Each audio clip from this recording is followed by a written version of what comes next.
자, 옆사람과 인사하겠습니다. 사랑하고 축복합니다. 당신 때문에 오늘도 살맛이 납니다. 시작.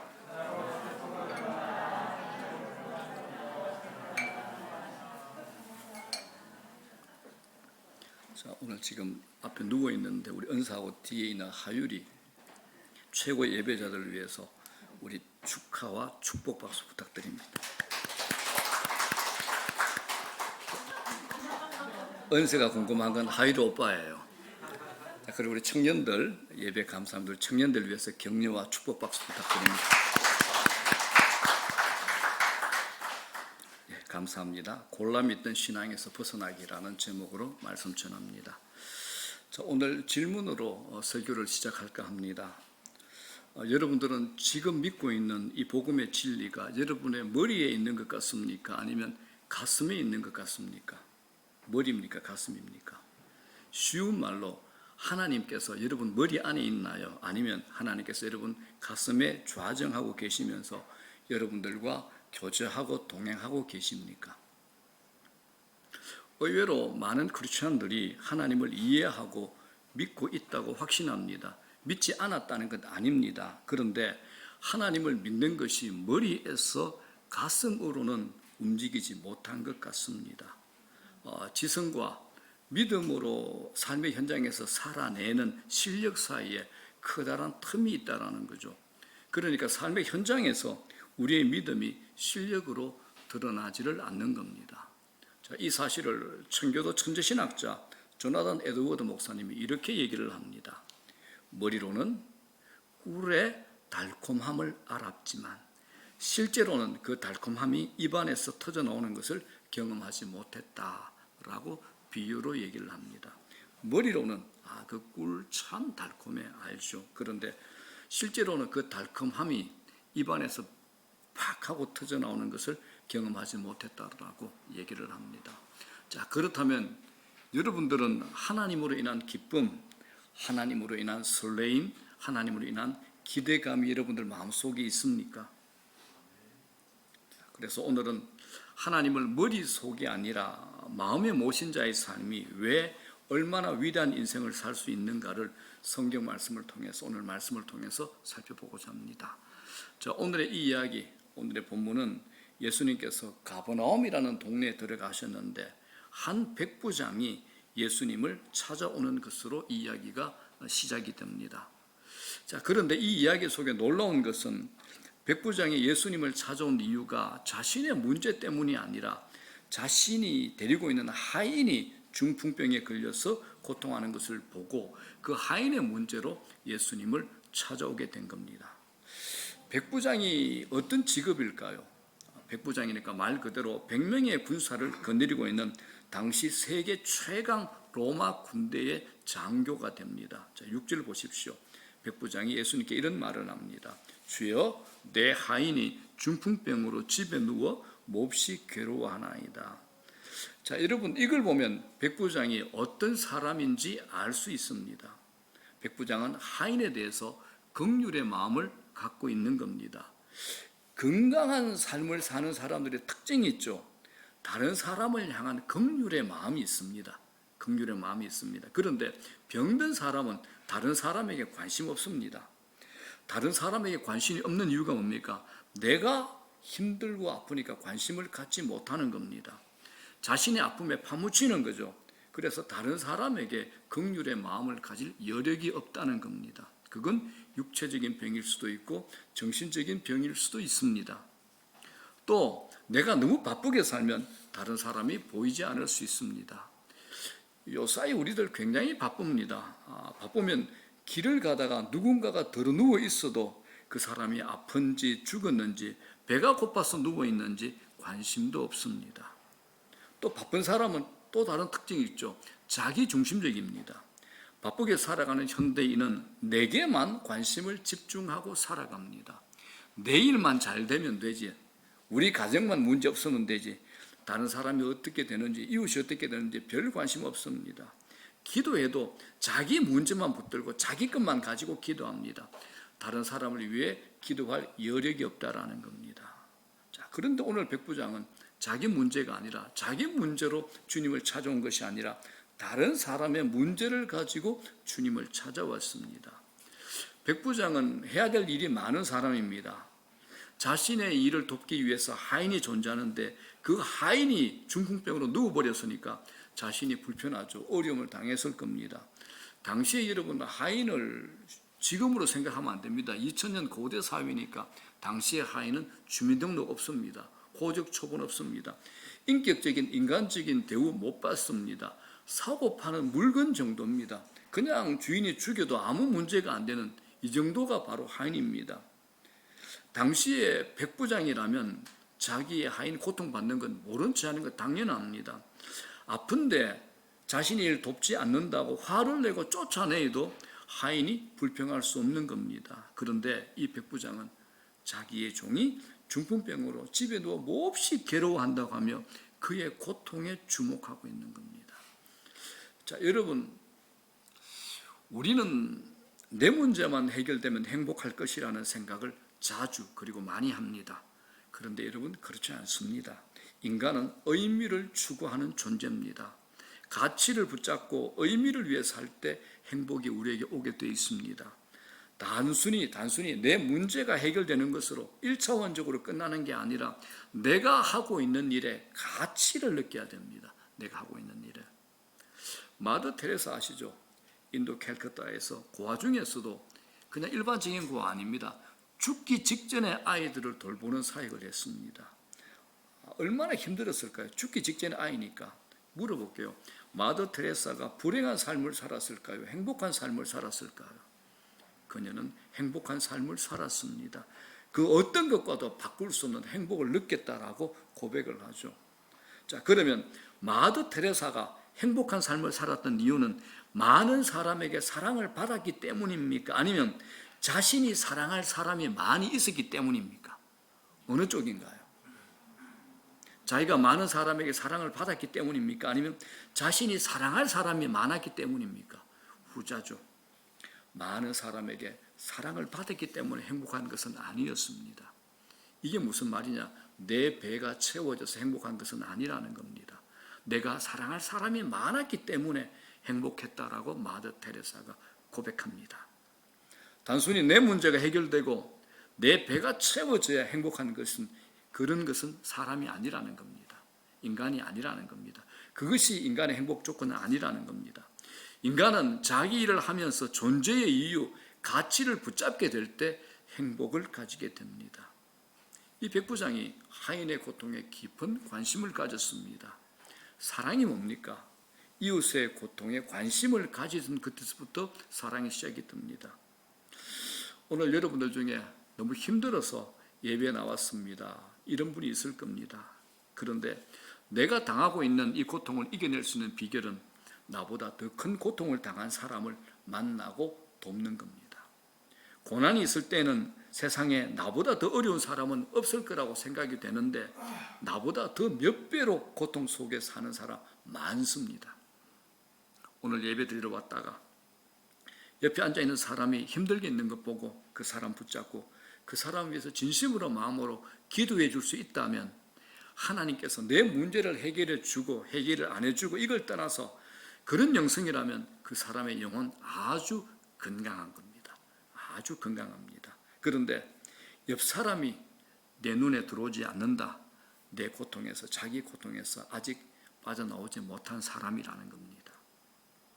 오늘 누워있는 하인 혼자 일어날 재간이 없는 사람입니다. 누군가 도와줘야지 일어날 수 있는 사람이라는 겁니다. 우리 주변에 오늘 중풍병에 걸린 하인같이 강도 만난 사람, 고통받고 있는 사람 많습니다. 우리 교회 안에만 하더라도 힘든 분들 많습니다. 그러므로 여러분 내 삶만 들여다보면 안 됩니다. 그러면 불행해집니다. 나의 필요만 들여다보면 절대 채워지지 않습니다. 늘 부족고 아쉽죠. 아무리 채워도 끝나지 않는 겁니다.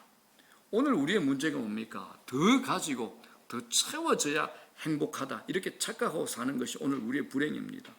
우리는 너무 많고 너무 높은 기준을 세워가지고 이루기 위해서 안간힘을 쓰는데 이게 끝이 없습니다. 끝이 없습니다. 더 늘 그러다가 죽을 때는 자기 수위에 호주머니에 아무것도 못 가지고 그냥 가는 겁니다. 하나님 앞에 갔을 때 절대 너 통장에 잔고 얼마 있느냐, 너 등기부 등본 있냐, 절대 안 물어봅니다. 네 차가 뭐냐, 절대 안 물어봅니다. 여러분, 우리가 다른 사람을 돌본다는 게 뭡니까? 내 안에 있는 탐욕과의 싸움입니다.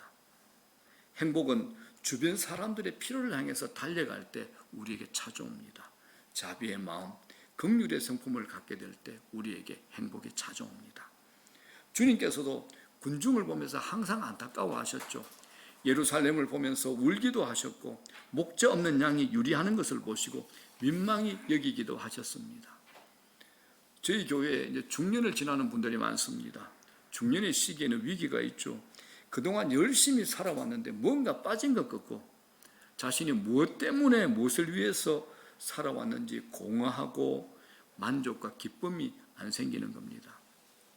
그동안 뭔가를 열심히 하고 살아왔는데 어느 정도 목표도 이루었다고 생각하는데 그것이 다가 아니라는 생각이 드는 겁니다.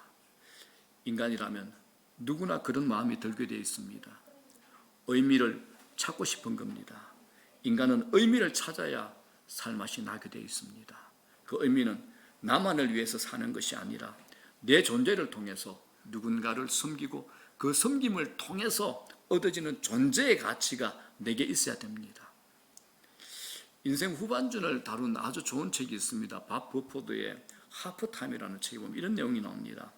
나만을 위한 삶은 어느 시점에서 공함이 찾아와 아무것도 하기 싫은데 나만을 위한 삶에서 남을 섬기는 삶으로 전환하지 않으면 행복을 찾기도 어렵고 느끼기도 어렵다라고 밥 버포드는 그렇게 얘기합니다.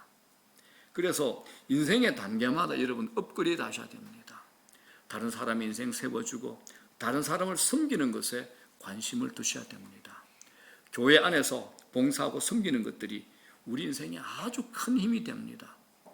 물론 교회에서 일할 때 힘들 수 있습니다.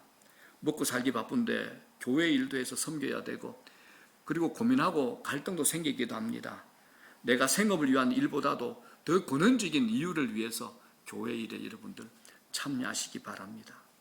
아무리 자기가 하는 일이 잘 돌아가도 의미를 잃어버리면 인생이 힘들어집니다. 그런데 다른 사람 섬기고 봉사하는 가운데 에너지를 얻고 존재의 이유를 깨닫게 되는 겁니다. 다른 사람 섬기는 거 쉽지 않습니다. 시간 소비하셔야 됩니다. 감정 소비하셔야 됩니다. 어떤 경우에는 재정도 소비하셔야 됩니다. 그런데 그 섬김을 통해서 가장 많은 수혜를 얻는 사람은 바로 나 자신이 되는 겁니다. 나 자신입니다. 그래서 여러분 신앙의 성숙도가 뭐냐? 나 중심에서 얼마나 나와 다른 사람에게로 관심을 돌리느냐, 이게 신앙의 성숙도가 됩니다. 이게 우리가 사는 이유가 되고 우리가 삶은 삶의 에너지의 원이 될 수 있는 겁니다.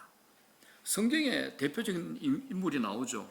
창세기의 아브라함, 그 조카 롯이 대표적인 인물입니다. 조카 롯은 자기만을 챙기는 인생입니다. 자기의 가축들이 삼촌과의 관계보다 더 중요한 사람이 조카 롯이죠. 몰인정합니다. 철저히 자기 중심적으로 사는 사람의 전형적인 모습이 바로 롯입니다. 현대판으로 말하면 자기 관리에 철저한 사람이죠. 그런데 그 결과는 소돔과 고모라라는 심판의 구렁텅이에 빠지는 겁니다. 자기 자신만을 바라보는 사람의 눈은 근시안적입니다. 그런데 아브라함은 달랐습니다. 자기 무시하고 자기 배만 채운 조카 롯이 다른 나라에 붙잡혀 갔을 때 목숨을 걸고 자기 가신들을 이끌고 자기 조카 롯을 구하러 갑니다. 그리고 소돔과 고모라의 멸망을 앞두고 중보 기도도 합니다. 여러분, 한 사람의 생애를 평가할 때 기준은 나라는 울타리를 얼마나 넘어서냐, 이것이 될 겁니다. 나라는 울타리. 이런 관점에서 우리가 기도하면서 배워야 될 게 뭐냐? 중보 기도입니다. 중보 기도. 여러분들의 기도 리스트에 중보 기도 대상자가 얼마나 많은지요? 자신을 위한 기도 리스트로 가득합니까? 아니면 중보 기도 리스트로 가득합니까? 디모데전서 2장 1절 보면 기도의 4가지가 나옵니다. 자, 디모데전서 2장 1절 보겠습니다. 다 같이 시작. 그러므로 내가 첫째로 권하노니 모든 사람을 위하여 간구와 기도와 도고와 감사를 하되. 자, 기도가 4가지 나오죠. 뭐죠? 간구, 기도, 도고, 감사입니다. 자, 간구가 뭘까요? 목적이 있는 기도입니다. 특별 상황이죠. 절박함, 절신함으로 하는 기도죠. 그죠? 그래서 누가 병들었을 때, 또 입시 때, 성진 때 특별히 목적을 가지고 하는 기도가 간구가 됩니다. 두 번째 기도는 뭡니까? 일상의 기도를 기도라고 합니다. 일상에서 친밀함이 생깁니다. 조지 뮬러가 5만 번 응답받았다라고 합니다. 어떻게 해요? 일상이 기도였기 때문에 5만 번 응답받을 수 있는 겁니다. 그래서 여러분, 일상의 기도를 하시는 분이 간구할 수 있고, 일상의 기도하시는 분이 중보 기도를 할 수 있습니다. 일상의 기도가 되지 않는데 간구 안 됩니다. 중보 기도 안 됩니다. 일상의 기도가 제일 중요합니다. 세 번째 도구가 뭐냐? 이게 중보 기도입니다. 남을 위한 기도입니다. 자, 1절에서 2절 한번 연결해 보겠습니다. 이렇게 되어 있죠. 그러므로 내가 첫째로 권하노니 모든 사람을 위하여 간구와 기도와 도구와 감사를 하되. 누구요? 임금들과 높은 지위에 있는 모든 사람을 위하여 하라. 이게 임금이 누구냐 하면 네로 황제입니다. 이 디모데전서를 기록한 사람이 사도 바울인데, 바울은 곧 자기를 죽일, 자기를 처형할 네로 황제를 위해서도 기도하라라고 얘기하는 겁니다. 그 중보기도가 어디까지 포함되는 겁니까? 자기를 핍박하고 있는 박해자가 포함됩니다. 자기 대적을 위해서도 기도하는 것, 이게 중보기도에 포함되는 겁니다. 그러니까 기도의 제한, 한계를 두지 말라는 겁니다. 여러분, 원수 위에 기도해 보십시오. 기도의 벽이 다 무너집니다. 여러분, 넓어지기 원하시죠? 중보기도가 우리의 마음을 넓게 만듭니다. 여러분, 기도 제목 한번 생각해 보십시오. 기도하다가 자기에게 따뜻한 사람, 자기를 도와준 사람, 기도의 내용이 참 길어지는데 자기를 힘들게 하는 사람, 자기를 아프게 하는 사람, 생각나도 그냥 지나가 버리잖아요. 기도 안 하시잖아요. 기도하셔야 됩니다. 그게 중보 기도입니다. 자기를 넓히는 겁니다. 그리고 마지막에 이제 감사 기도입니다. 감사는 여러분 즉각 감사하십시오. 미루지 않으면 미뤄지지 않는 축복이 임합니다. 그리고 감사는 마중물 감사입니다. 여러분, 시골에 펌프 아시죠? 감사의 물을 먼저 집어넣으면 펌프에서 쏟아져 나옵니다. 미리 감사라는 겁니다. 또 있습니다. 여러분들 감사들이 대부분 사건 감사가 많잖아요. 내가 돈을 많이 얻었습니다. 큰 돈을 벌었습니다. 내가 합격했습니다. 승진했습니다. 이것 때문에 감사하는데 사람 때문에 감사해 보십시오. 그래서 바울이 이렇게 감사의 고백을 합니다. 빌립보서 1장 3절에 내가 너희를 생각할 때마다 나의 하나님께 감사한다. 너희를 생각할 때마다. 그래서 여러분들의 동력자, 여러분들 옆에 있는 사람들을 생각하면서 감사할 마음이 생기는 것, 그건 절정의 믿음의 사람입니다. 여러분, 기도하는 사람이 멋있습니다. 기도하는 사람이 매력 있습니다. 저는 여러분들이 기도가 일상의 기도를 넘어서 남을 위한 중보 기도, 이 지경이 크게 넓어지기를 주의 이름으로 축복합니다. 아멘. 여러분들이 10년 예수 믿었습니다. 나 20년 예수 믿었습니다. 이렇게 말씀하는 분들이 많은데 세월이 흐르면 나라는 울타리를 넘어서셔야 됩니다. 나라는 울타리 넘어서셔야 됩니다. 얼마나 많은 사람들을 내가 가슴에 품고 그들의 유익과 섬김을 위해서 헌신하느냐, 이게 나를 살리고 남을 살리는 길이 됩니다. 예전에 우리 어머니 어땠습니까? 우리 어머니들은요, 자신의 동네를 못 벗어났습니다. 그런데 우리들에게, 자녀들에게 나라와 민족애를 가르쳤습니다. 얼마나 귀한 일인지 모릅니다. 모세도 마찬가지입니다. 모세의 어머니 요게벳은 아기 모세를 안고 나라를 품는 것을 모세에게 가르쳤습니다. 그래서 모세가 애굽 왕실의 공부를 하고 장성해서는 민족을 위해서 일하고자 하는 마음을 얻게 된 겁니다. 교회도 마찬가지죠. 자기 부서만 잘 되어야 된다는 이 생각이 아니라 부서를 넘어서 교회 전체가 잘 되어야 된다는 이 생각을 가진 분이 진짜로 리더십을 가진 분입니다. 또 있습니다. 우리 교회만 생각하는 것이 아니라 이 땅의 교회를 생각하는 사람은 민족의 교회 지도자입니다. 한 교회를 넘어서 세계 모든 교회가 잘 되어야 된다는 이 생각을 가진 사람은 킹덤 리더십을 가진 사람입니다. 하나님 나라에 대한 리더십이죠. 하나님께서 이런 사람을 원하십니다. 목사들끼리 모이면 요새 하는 얘기가 있습니다. 교회 개척이 너무 어렵다라고 합니다. 코로나 시기를 지나면서 한국교회 4만 5천 교회 중에서 만 교회 정도가 문을 닫았다고 합니다. 아마 지하교회들, 개척교회들, 가정예배 드리는 교회들이 문을 많이 닫은 것 같습니다. 그런데 여러분 요새 이단들 어떨까요? 더 날뛰고 있습니다. 이단들은 되는데 교회는 위축되고 문 닫고 개척이 안 된다. 이건 여러분 잘 생각해 보십시오. 복음의 능력을 믿고 있다는 우리의 고백이 거짓말이 되는 겁니다. 우리가 복음의 능력을 의심하고 있는 겁니다. 회개해야 됩니다. 복음의 능력을 우리 삶에, 교회에 드러내야 됩니다. 회복해야 되는 겁니다. 하나님께서 요사이 제게 특별히 안타까운 마음을 주신 게 있습니다. 한국 교회를 위해서 기도하라는 마음을 하나님께서 제게 주셨습니다. 제가 물어봤습니다. 하나님, 강서구 상가의 작은 이 교회가 한국 교회를 위해서 뭘 할 수 있겠습니까? 제가 물어봤습니다. 하나님의 특기가 있죠. 이럴 때 아무 말씀 안 하십니다. 그런데 하나님의 침묵은 순종하라는 사인입니다. 너가 순종해라. 그래서 제 마음에 한국교회에 대한 안타까움이 참 많이 생기고 저도 모르게 가슴 밑바닥에서부터 한국교회를 위한 회개, 내 조국의 모든 교회를 살려달라는 눈물의 기도가 저절로 나오는 것을 제가 요새 자주 경험합니다. 그렇기 때문에 여러분, 우리가 기도할 때 우리 교회를 위해서 당연히 기도해야 하지만 이 땅의 교회들 가운데 무너지고 깨어진 영역을 붙잡고 기도하는 것 또한 우리 교회 사명인 줄로 믿습니다. 저는 이 예배 시간에 이런 부담감을 느끼는 분들이 많이 생겨나기를 주의 이름으로 간절히 소망합니다. 중보기도가 뭡니까? 다른 사람의 문제를 내 문제처럼 여기는 겁니다. 이건 하나님께서 주시는 마음이죠. 하나님께서 주시는 마음입니다.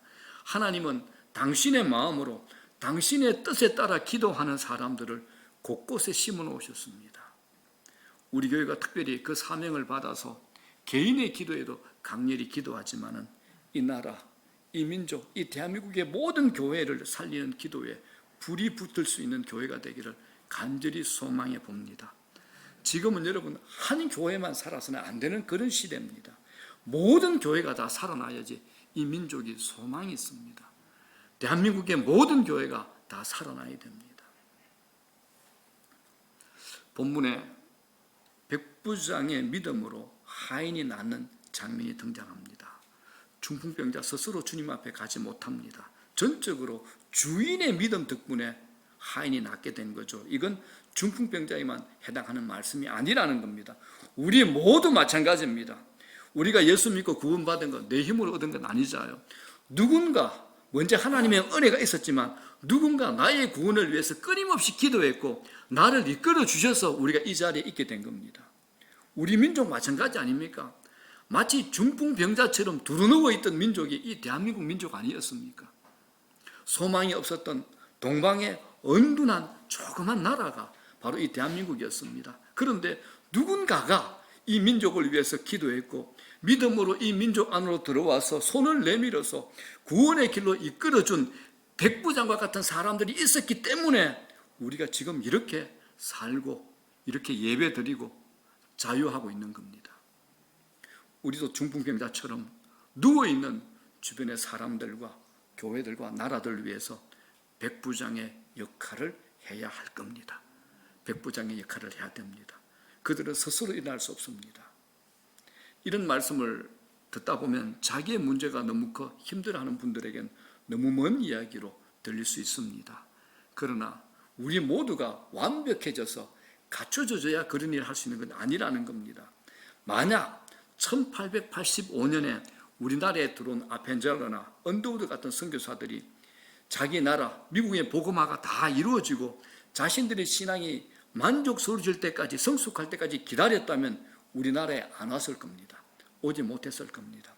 여전히 그 당시에 미국 안에도 복음 전할 사람들이 많이 남아있었고 여전히 그들의 삶에 풀어야 될 숙제, 문제가 많이 있었지만 그럼에도 주님께서 주신 부담을 가지고 얼어붙은 동토의 땅, 이 대한민국에 와서 그들의 믿음으로 이 땅 가운데 복음을 전했기 때문에 우리 민족이 이렇게 살아난 겁니다. 우리 민족이, 대한민국이 이렇게 살아난 겁니다. 중요한 것, 우리의 믿음과 헌신을 통해서 누군가를 살려내야 되는 겁니다. 누군가를 살려내시라는 겁니다. 여러분 안 하시겠습니까? 살려내셔야 됩니다. 내 문제에만 빠져 있으면 안 됩니다. 자, 6절 보십시오. 이렇게 얘기하죠. 이르되 주여 내 하인이 중풍병으로 집에 누워 몹시 괴로워하나이다. 백부장은 자비의 마음만 가졌을 뿐 아니라 문제를 푸는 방법을 알았습니다. 그게 뭘까요? 예수 그리스도에게로 나가는 겁니다. 문제를 풀 수 있는 분이 누군가를 정확하게 알았습니다. 주님에게 가야 문제를 풀 수 있다는 것을 안다는 것, 백부장에게 놀라운 일이 됩니다. 백부장이 어떤 사람입니까? 이방인이죠. 로마인입니다. 믿음의 바깥에 있는 이방인이 문제를 가지고 예수님께 나왔기 때문에 예수님께서 그 사람의 믿음을 보고 칭찬하는 겁니다. 10절에 이렇게 칭찬하죠. 기가 막힌 칭찬입니다. 시작. 내가 진실로 너희에게 이르노니 이스라엘 중 아무에게서도 이만한 믿음을 보지 못하였노라. 아멘. 저는 주님께 이런 믿음 칭찬받는 우리 교회 되면 좋겠습니다. 이런 믿음 가지고 칭찬받는 여러분 되면 좋겠습니다. 꼭 이런 좀 칭찬 받으시기를 주의 이름으로 축원합니다. 이방인이 이런 믿음을 가진 것에 대해 대단한 믿음이라고 주님이 칭찬하십니다. 백부장은 예수님께만 가면 틀림없이 해결할 수 있는 믿음을 가진 복받은 사람이었습니다. 백부장의 믿음이 굉장히 돋보입니다. 자, 이제 여러분들에게 물어보겠습니다. 여러분들에게 하나님은 얼마나 크신 분이십니까? 자, 여러분들이 믿고 있는 하나님이 어떤 분입니까? 잘 한번 들어보십시오. 우리는 내가 믿는 하나님을 내가 설명하고 통제할 수 있을 정도의 길들여진 신으로 우리 자신이 만들어버렸습니다. 믿기 쉽게 하나님을 축소시켜버린 겁니다. 하나님을 내 삶의 조수석에 앉혀놓고 실제보다 훨씬 작게 믿기 때문에 하나님께서 창조하신 이 우주의 영광, 그 신비, 이것들은 내 믿음하고 연결이 안 되는 겁니다. 예를 들어 볼게요. 상대성 이론 아시죠? 누가 만들었습니까? 아인슈타인이죠. 최고의 과학자 아인슈타인의 제자 찰스 미스너가 이렇게 설명합니다. 이 이유 때문에 아인슈타인이 평생 교회에 관심을 갖지 않았다라고 이렇게 이 사람의 책에 설명합니다. 아인슈타인의 제자가 이렇게 얘기합니다. 내게는 아인슈타인이 무척 종교적인 인물로 보였습니다. 그럼에도 그가 조직화된 교회와 종교를 싫어했던 이유가 있었습니다. 아인슈타인은 교회 설교자들이 하나님에 대해 말하는 것을 보고 그것을 신성모독이라고 생각한 것이 분명합니다. 아인슈타인은 우주의 창조 속에서 이제까지의 상상보다도 더 장엄함을 보았던 것 같습니다. 그래서 교회 설교자들이 말하는 축소된 하나님이 진짜라고 생각하지 않았던 겁니다. 그는 자신이 만난 교회들, 설교자들이 우주의 창조주 하나님에 대한 적절한 존중을 보이지 않았다고 느꼈을 것입니다. 라고 아인슈타인의 수제자가 얘기한 겁니다. 우리가 하나님을 존귀하게 여기지 못하고 제대로 믿지 못하는 이유 중에 하나가 뭡니까? 그분에 대해서 너무나 제한된 시야를 가지고 있기 때문에 그렇습니다. 여러분, 하나님은 너무나 거대한 크기의 분입니다. 내가 다 이해할 수 있는 분이라면 하나님이 아니시죠. 우리의 상상을 초월하는 분입니다. 그래서 우리가 그분을 볼 때마다 내 질문이 멈춰지는 거죠. 떨면서 주여 내가 믿나이다. 내가 하나님을 믿습니다. 두 손 번쩍 들고 항복하고 믿게 되는 겁니다. 자, 오늘 백부장의 이 모습과 비교되는 사건이 또 나옵니다. 마태복음의 저자 마태는 의도적으로 이 사건과 비슷한 사건을 뒤에 붙여놓습니다.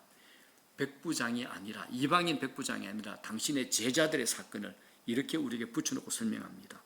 23절 뒤에 보면 이런 사건이 등장합니다. 풍랑이 막 부는 바다에서 제자들이 무서워가지고 야단 법석을 떱니다. 풍랑이 이는 바다에 예수님이 함께 계시는데 예수님은 바로 옆에서 주무시고 계셨어요. 그래서 제자들이 예수님을 막 깨웁니다. 선생님, 우리가 죽게 됐습니다. 야단 법석을 뜯게 된 겁니다. 그때 예수님께서 깨어나셔서 자신의 제자들에게 이렇게 얘기합니다. 어찌하여 무서워하느냐? 그 네가 뭐죠? 믿음이 작은 자들아. 내가 있지 않느냐? 어찌하여 무서워하느냐? 믿음이 작은 자들아 그럽니다. 자, 오늘의 주인공 누굽니까? 백부장, 로마 출신 이방인입니다. 그런데 이스라엘 중에 이만한 믿음을 본 적이 없다라는 칭찬을 받게 되죠. 예수님이 백부장의 믿음에 대해서는 극진히 극찬을 하시고 제자들에게 뭐라 그럽니까? 믿음이 적은 자들이라고 꾸짖는 겁니다. 그러면 주님의 관심이 뭘까요? 주님의 관심이 뭘까요? 믿음입니다. 오늘 우리가 읽은 마태복음 8장 뒤에 9장 믿음을 강조하는 구절이 굉장히 많이 나옵니다. 여러 사건이 등장하는데 9장 2절부터 보게 되면 침상에 누운 중풍병자를 그의 친구들이 데리고 예수님께 옵니다. 그걸 보시고 예수님께서 중풍병자가 아니라 그 친구들의 믿음을 보시고 합니다. 그 친구들의 믿음을 보시고 낫게 해주는 겁니다. 자, 22절에도 사건이 나옵니다.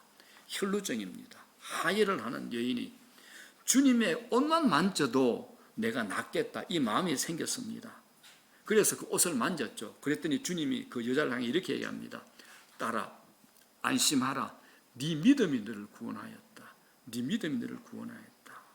자, 9장 29절에도 길을 예수님께서 막 걸어가고 있는데 제자들과 함께 멀리서 앞 못 보는 맹인 두 친구가 큰 소리 지릅니다. 다윗의 자손이여 우리를 불쌍히 여기소서. 예수님께서 그들의 눈을 만지며 이렇게 말씀합니다. 너희 믿음대로 되라. 주님께서 계속 무엇을 말씀하시는 겁니까? 믿음 말씀하시는 겁니다.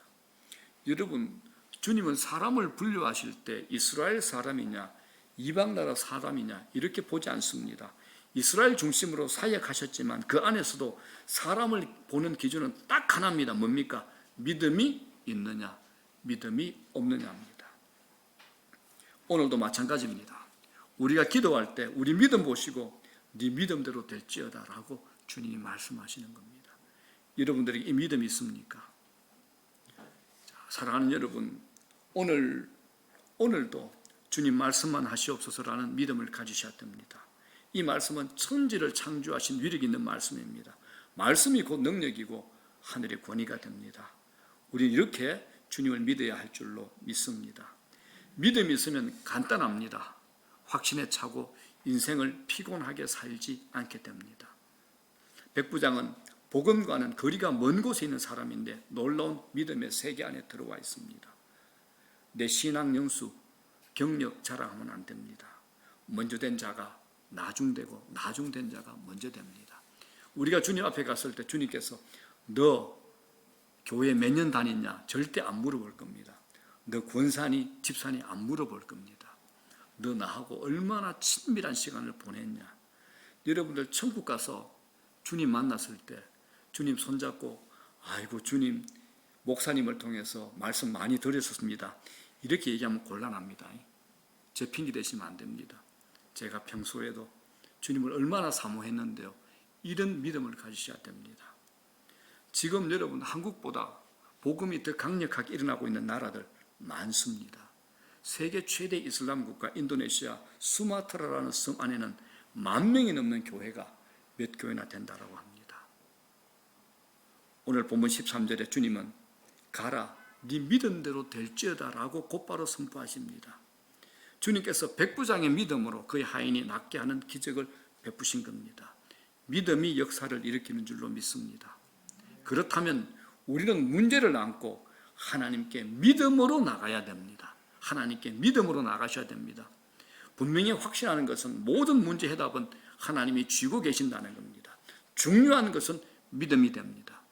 답을 가지고 계신 하나님에게 믿음을 가지고 나가면 하나님께서 믿음대로 은혜를 베풀어 주시겠다고 분명하게 말씀합니다. 13절 마지막 부분의 결론을 보십시오. 뭐라 그럽니까? 그 즉시 하인이 나으니라. 그 즉시 하인이 나으니라. 자, 말씀 정리합니다. 하나님께서 여러분의 믿음을 보시고 응답의 역사를 경험하는 은혜의 역사가 날마다 일어나길 주의 이름으로 축원합니다. 뿐만 아니라 여러분들이 기도하실 때 다른 사람의 문제를 가지고도 긍휼의 마음으로 기도하시면 좋겠습니다. 하나님께서 역사해 주실 줄로 믿습니다. 우리 주변에 깨어지고 상한 분, 무너진 영역들 너무 많습니다. 스스로 해결할 수 없는 어려움에 처해 있는 주변의 사람들, 이웃들을 향해서 중보자로서 그들을 살리는 역할을 우리가 해야 됩니다. 하나님께서는 우리의 믿음을 보십니다. 어떤 조건과 환경을 보시는 것이 아니라 딱 하나 우리의 믿음을 보십니다. 믿음이 역사를 합니다. 믿음이 문제를 풀고 믿음이 기적을 가져옵니다. 믿음은 상상을 초월하는 일을 만들어낼 겁니다. 믿음은 반드시 하나님이 이루실 것이라는 하나님을 향한 절대적인 신뢰가 됩니다. 여러분에게 믿음이 있습니까? 만약 믿음이 없다면 하나님, 믿음이 없는 저의 죄를 용서하시고 제게 믿음 주십시오라고 기도하십시오. 저는 그렇게도 기도합니다. 어떤 때는 불신이 생기고 의심이 생기면 하나님, 제가 틀린 생각을 하고 있다면 제게 믿음 주십시오라고 기도도 합니다. 우리 마음 안에서 확신에 차서 작은 의심도 들어오지 않는 충만한 믿음의 상태에서 오늘 이 말씀대로 네 믿음대로 될지어다, 그 즉시 하이 나으니라 라는 믿음의 역사를 경험하는 여러분 되시기를 주님의 이름으로 축원합니다.